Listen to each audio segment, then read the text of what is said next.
C'est un lieu toujours privilégié par les familles. À l'heure des vacances scolaires, les promenades au cœur du jardin animalier sont devenues incontournables. Le long de ces allées, petits et grands côtoient de très près les 450 pensionnaires du parc pour leur plus grand plaisir. Il y a la proximité avec les animaux, c'est pas mal. Donc on les voit vachement de près par rapport à un autre zoo où c'est un peu plus éloigné. C'est très bien. C'est vrai que l'hippopotame, c'est quand même quelque chose d'extraordinaire. Et voilà, hein. Sinon, qu'est-ce que c'est que tu as aimé, hein? Et vous venez souvent? Au moins une fois chaque 3 mois, hein. Ça c'est vrai, c'est bien. Depuis 2 ans, le jardin animalier a fait peau neuve, une volonté du prince souverain d'apporter un plus grand confort pour les 80 espèces présentes et une expérience plus conviviale pour le public.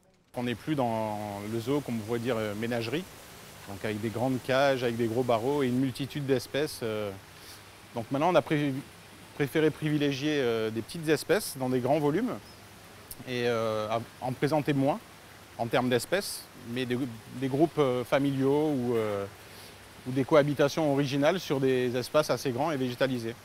Donc en fait, là, on est sur la partie lagon qui a été refaite en 2014, qui hébergeait à l'époque, pour les plus anciens, ceux qui ont connu les gorilles et les tigres jusqu'en 2007. Donc en fait, on avait un gros bâtiment qui était lourd et qui n'était pas adapté aux animaux, on va dire, par rapport aux normes d'aujourd'hui et ce que les gens attendent aussi en bien-être des animaux.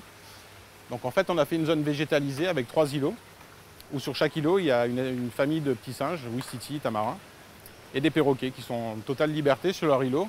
Et la partie lagon sert de barrière naturelle pour les petits singes et c'est beaucoup plus agréable et à l'œil et comme condition de vie pour eux.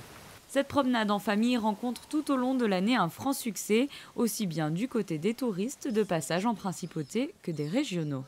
On travaille beaucoup pendant les vacances, juillet et août étant les mois les plus gros de l'année.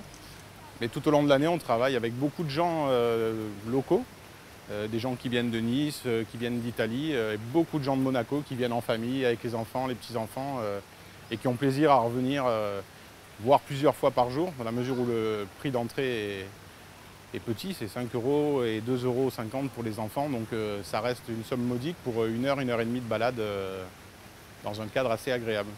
Dernière amélioration prévue pour le parc, le réaménagement de l'ancien enclos de la mascotte Pollux.